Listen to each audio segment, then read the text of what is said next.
चलिए तो आज की इस वीडियो में हम लोग पढ़ेंगे नर नष्ट समीकरण क्या है, नर नष्ट इक्वेशन क्या है। इससे पिछले वाला वीडियो में हम लोग ये पढ़े हुए थे कि जो इलेक्ट्रोकेमिकल सीरीज होता है, इलेक्ट्रोकेमिकल सीरीज क्या है। तो चलिए इस वीडियो में हम लोग शुरू करेंगे नर नष्ट समीकरण क्या है। नर नष्ट समीकरण के द्वारा कैलकुलेशन हम लोग कैसे करते हैं इलेक्ट्रोड पोटेंशियल का। तो चलिए वीडियो को शुरू करते हैं।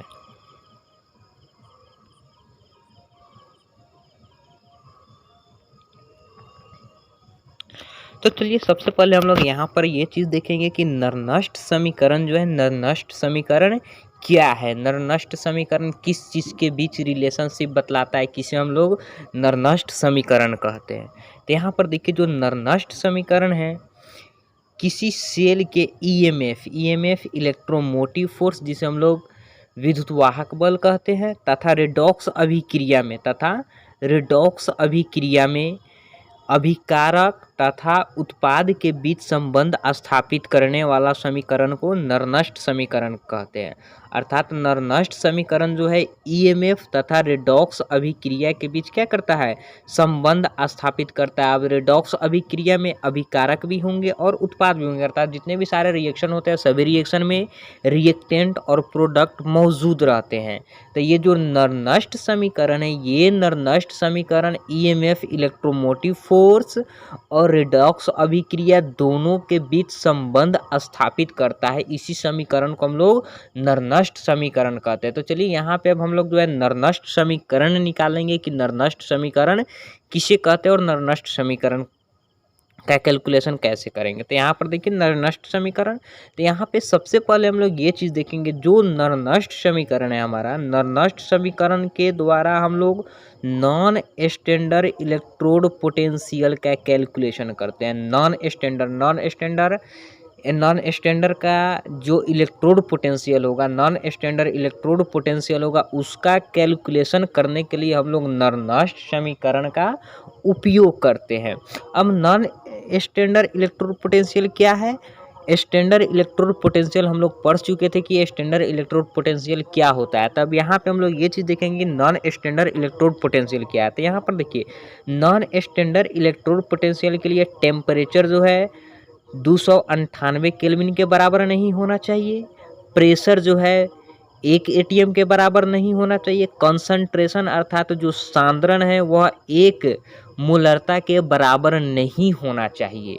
ये तीनों में से कोई एक भी कंडीशन नहीं हो, ये तीनों में से कोई एक भी कंडीशन नहीं हो तो उसे हम लोग नॉन स्टैंडर्ड इलेक्ट्रोड पोटेंशियल कहते हैं। अगर ये बराबर हो, टेम्परेचर 298 केल्विन के बराबर हो, प्रेशर 1 एटीएम के बराबर हो और कंसंट्रेशन 1 कैपिटल एम के बराबर हो, अगर ये बराबर होता तो इसे हम लोग स्टैंडर्ड कंडीशन कहते हैं। और ये कंडीशन हम लोग पीछे पढ़ चुके हुए हैं, ये कंडीशन हम लोग पीछे पढ़ चुके हुए। तो यहाँ पे जो है नॉन स्टैंडर्ड कंडीशन उसको बोलते हैं नॉन स्टैंडर्ड इलेक्ट्रोड पोटेंशियल, जहाँ पे टेम्परेचर 298 केल्विन नहीं हो, प्रेशर 1 एटीएम नहीं हो और कंसंट्रेशन 1 कैपिटल एम नहीं हो। यहाँ पर एक जो टेम्परेचर भी 298 केल्विन के बराबर नहीं हो सकता है, प्रेशर भी 1 एटीएम के बराबर नहीं होगा और कंसंट्रेशन भी 1 कैपिटल एम के बराबर नहीं होगा।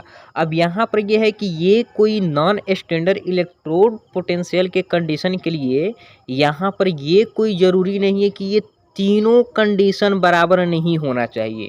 इसमें से कोई एक, अगर टेम्परेचर 298 केल्विन के बराबर नहीं हो तो भी नॉन स्टैंडर्ड हो जाएगा, या प्रेशर भी 1 एटीएम के बराबर नहीं हो तो भी नॉन स्टैंडर्ड हो जाएगा, और कंसंट्रेशन भी 1 कैपिटल एम के बराबर नहीं हो तो भी नॉन स्टैंडर्ड कंडीशन हो जाएगा। या तो इसमें से कोई एक बराबर नहीं हो सकता, या दो नहीं, या तो तीनों नहीं हो सकता है बराबर, या तीनों नहीं हो सकता है बराबर। ये कोई ज़रूरी नहीं है कि तीनों अलग अलग हो तभी नहीं, उसे हम नॉन स्टैंडर्ड कंडीशन कहेंगे। ये कोई ज़रूरी नहीं है, कोई एक भी भिन्न हो सकता है, या प्रेशर भी भिन्न हो सकता है, कंसंट्रेशन भी भिन्न हो सकता है, या टेम्परेचर भी कोई एक भिन्न हो सकता है, या दो भिन्न होगा, या तीनों के तीनों अलग हो सकता है। तो इस कंडीशन को हम लोग नॉन स्टैंडर्ड कंडीशन कहते हैं। लेकिन हाँ, तीनों बराबर नहीं रहेगा, अगर तीनों बराबर हो तो उसे हम लोग स्टैंडर्ड कंडीशन कहते हैं।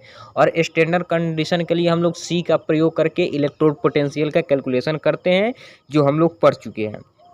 तब यहाँ पे हम लोग देखेंगे नॉर नष्ट समीकरण हम लोग नॉन स्टैंडर्ड इलेक्ट्रोड पोटेंशियल के कैलकुलेशन करने के लिए कैसे निकालेंगे। तो यहाँ पर बेसिकली जो हम लोग पढ़े हुए थे, जो सेल पढ़े हुए थे, वो हम लोग गैल्वेनी सेल पढ़े हुए थे, वो हम लोग गैल्वेनी सेल पढ़े हुए थे। और गैल्वेनी सेल जो होता है इसमें स्वतः अभिक्रिया होता है, अर्थात इसका जो रेडॉक्स रिएक्शन होता है, इसमें रेडॉक्स रिएक्शन जो होता है वह रेडॉक्स रिएक्शन स्वतः होता है, अपने आप होता है, अर्थात ये स्पॉन्टेनियस रिएक्शन होता है।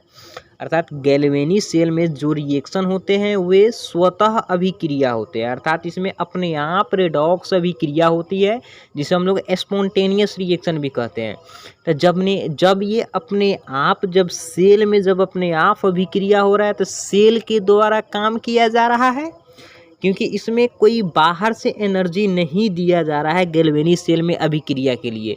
ये जो सेल है, सेल में स्वतः अभिक्रिया हो रही है, इसमें जो एनर्जी है उसी एनर्जी से इसमें क्रिया हो रही है, अर्थात सेल के द्वारा कार्य किया जा रहा है।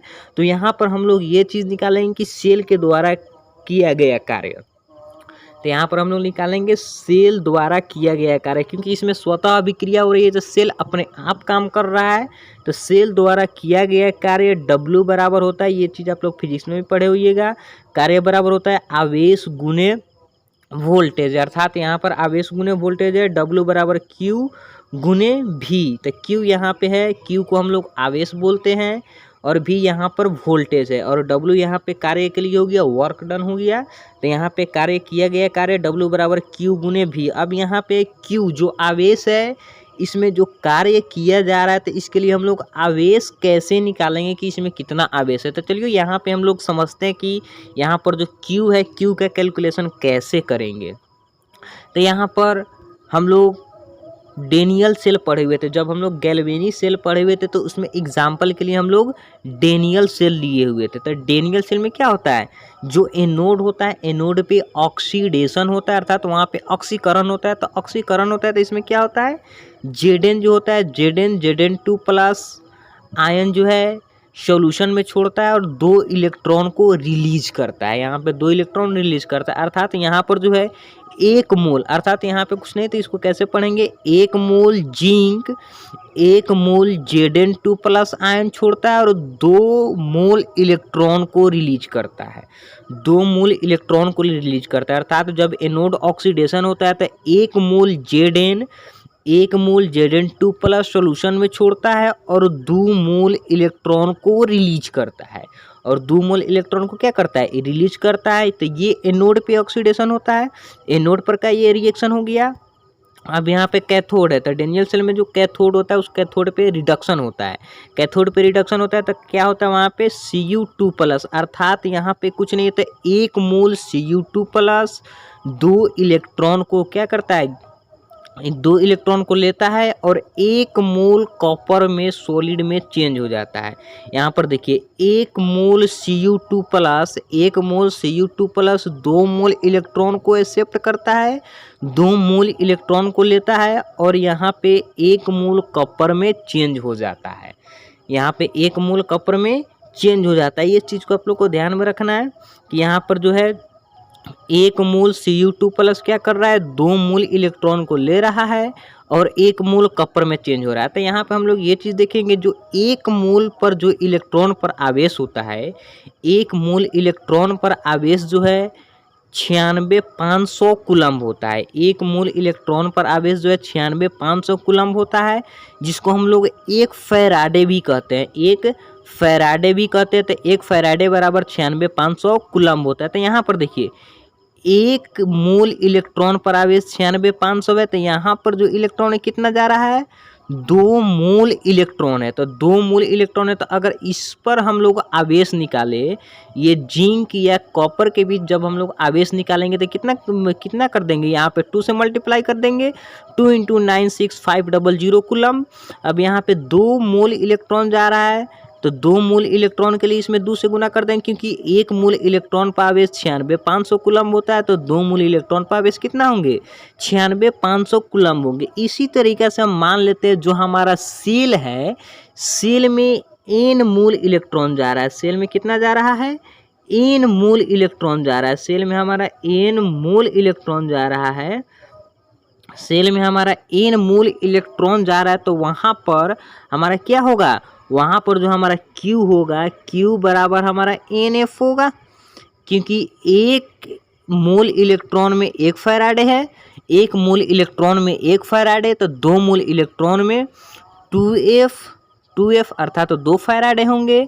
और यहाँ पे अगर n मोल इलेक्ट्रॉन है तो n मोल इलेक्ट्रॉन के लिए NF हो जाएंगे, n मोल इलेक्ट्रॉन है तो उसके लिए हमारा NF हो जाएगा। तो यहाँ पे चलिए देखते हैं, तो यहाँ पर जो Q बराबर जो होंगे, Q बराबर NF आ जाएगा। यहाँ से जब इस सूत्र से निकालेंगे तो Q बराबर NF, जहाँ N जो है, N मोल जो है सेल में इलेक्ट्रॉन कितना आ रहा है, सेल का इलेक्ट्रॉन का जो मोल है वह n मोल है, तो n मोल इलेक्ट्रॉन है तो यहाँ पे NF हो जाएगा, अर्थात Q अर्थात जो आवेश है, जो सेल का आवेश है वह NF हो गया। और V जो है वोल्टेज, उसको हम लोग V वोल्टेज, या इस सेल के लिए हम लोग E सेल भी लिख सकते हैं। यहाँ पर V वोल्टेज के जगह पे हम लोग E सेल भी लिख सकते हैं। तो फाइनली यहाँ पर जो हमारा जो W बराबर जो हमारा सूत्र निकलेगा, वह W बराबर सूत्र निकलेगा W बराबर NF E cell, NF E cell, क्योंकि Q के जगह पे यहाँ पे हो गया NF और V के जगह पे हो गया, वोल्टेज के जगह पे हो गया E सेल।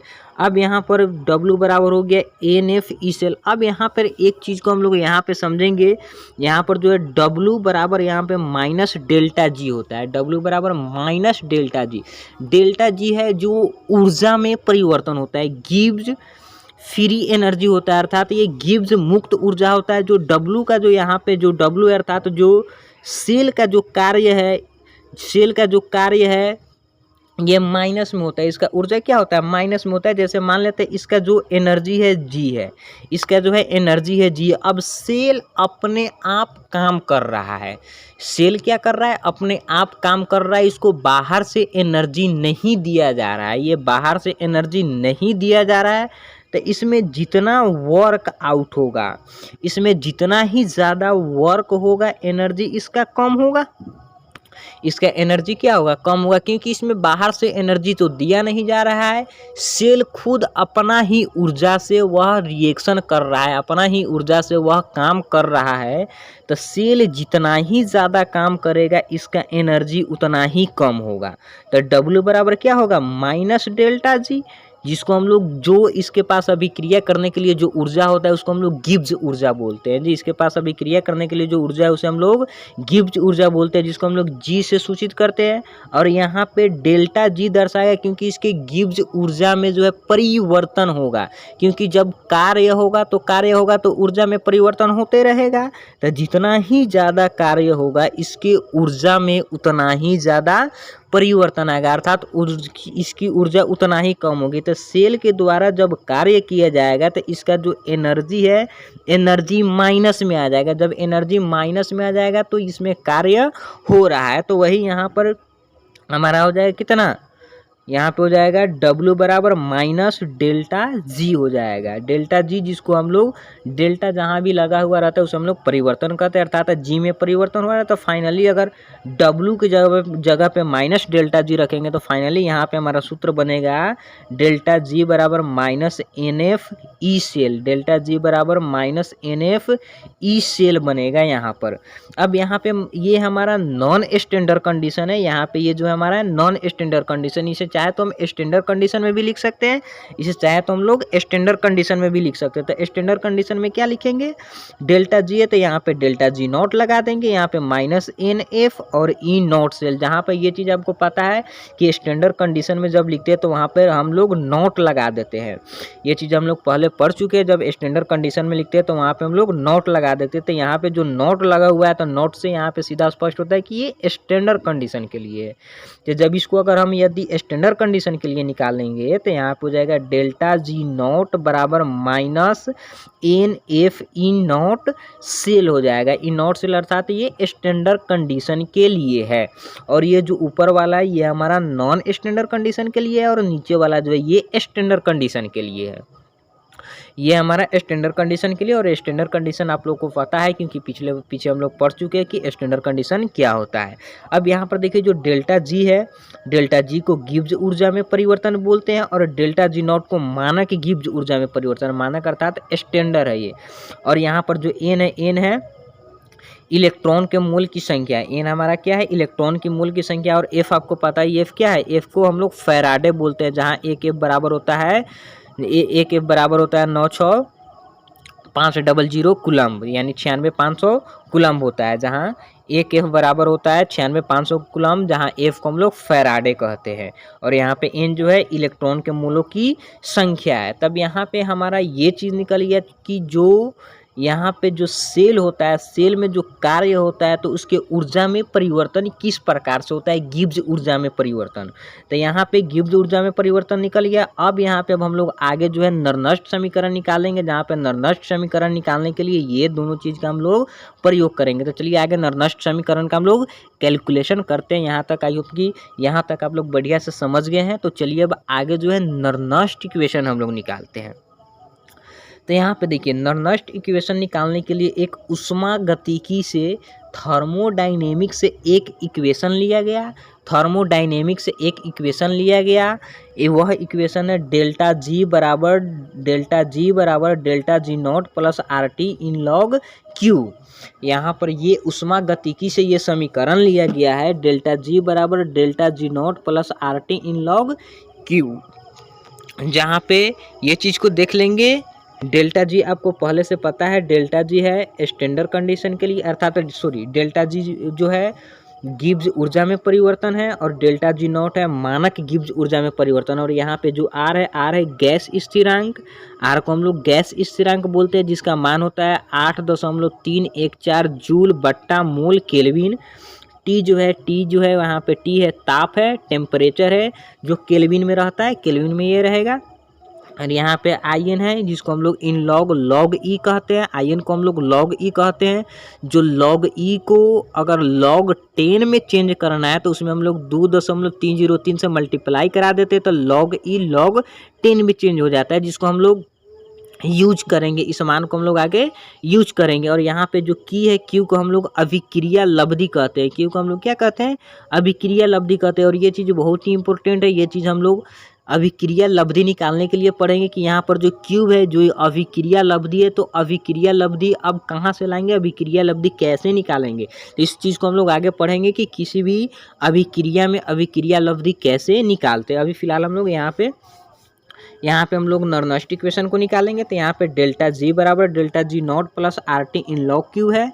अब यहाँ पे सबका डेल्टा जी और डेल्टा जी नॉट का मान रख देते हैं, जो पीछे हम लोग निकाले हुए थे।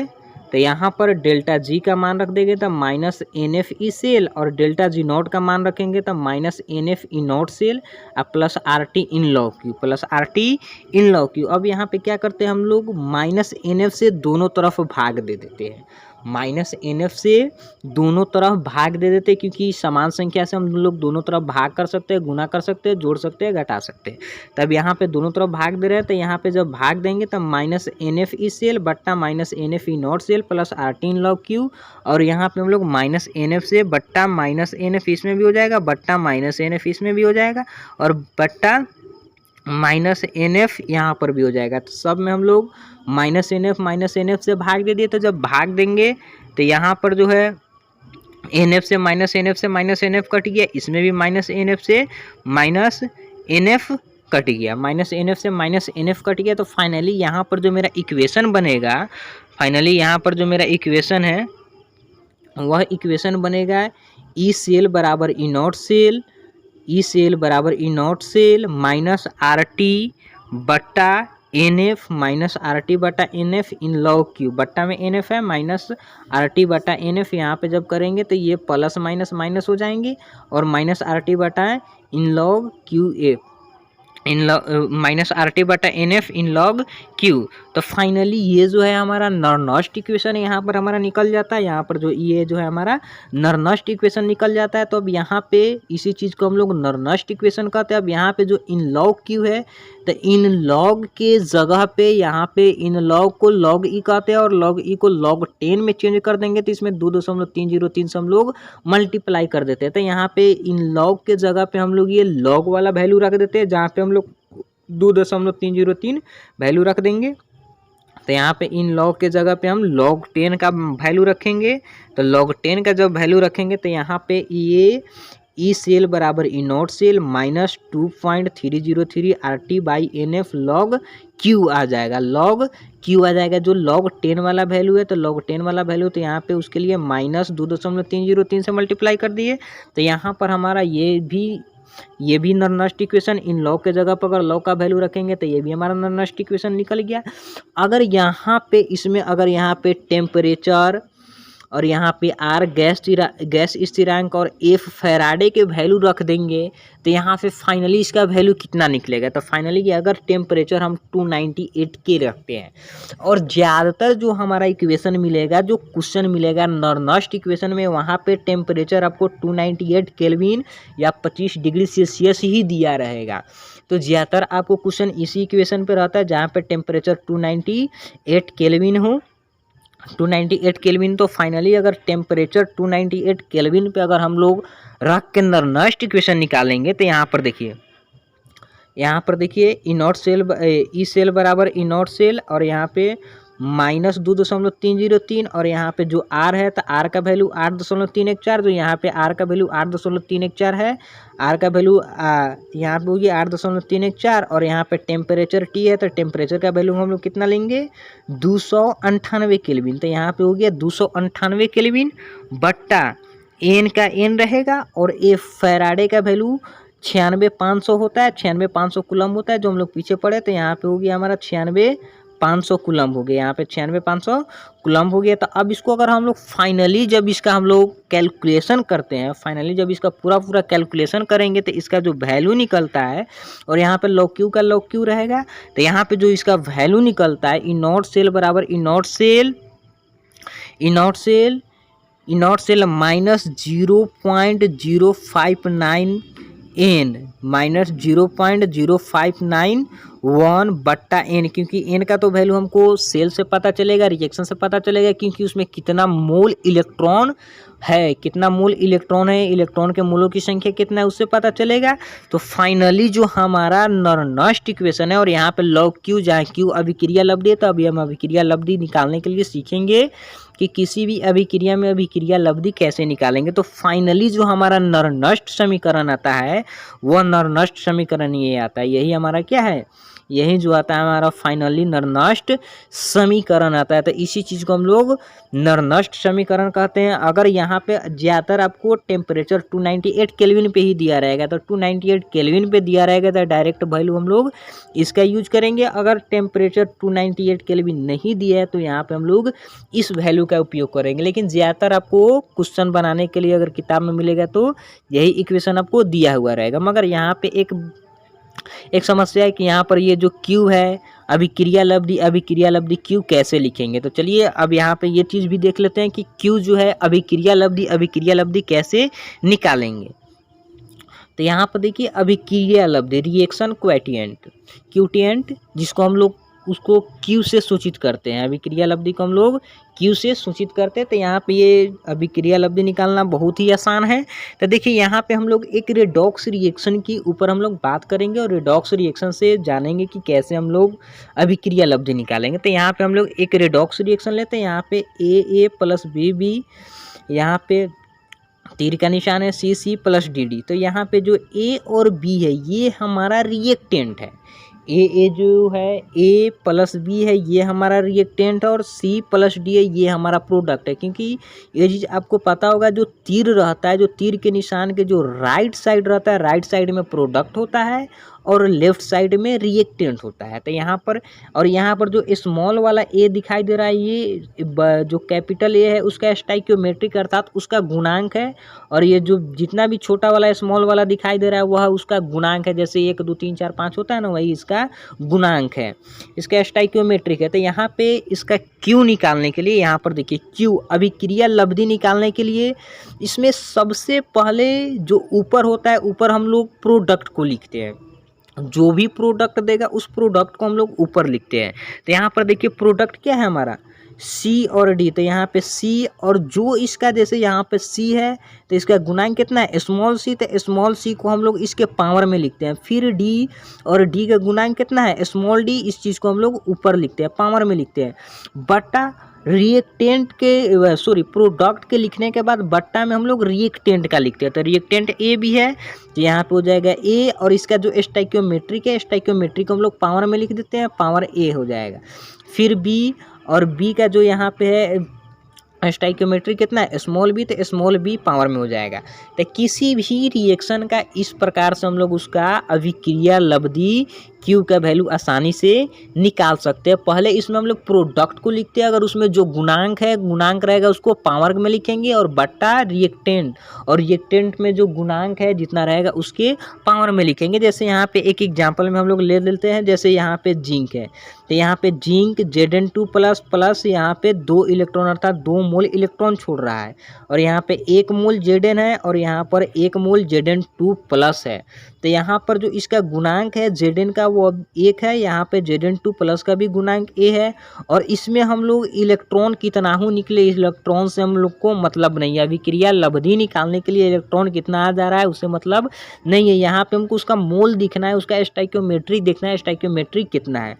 और यहाँ पर देखिए Zn जो है हमारा रिएक्टेंट है और Zn2 प्लस जो है वो हमारा प्रोडक्ट है। तो यहाँ पे Q निकालने के लिए सबसे पहले यहाँ पर Q निकालने के लिए हम लोग सबसे पहले किसको लिखेंगे प्रोडक्ट को लिखेंगे।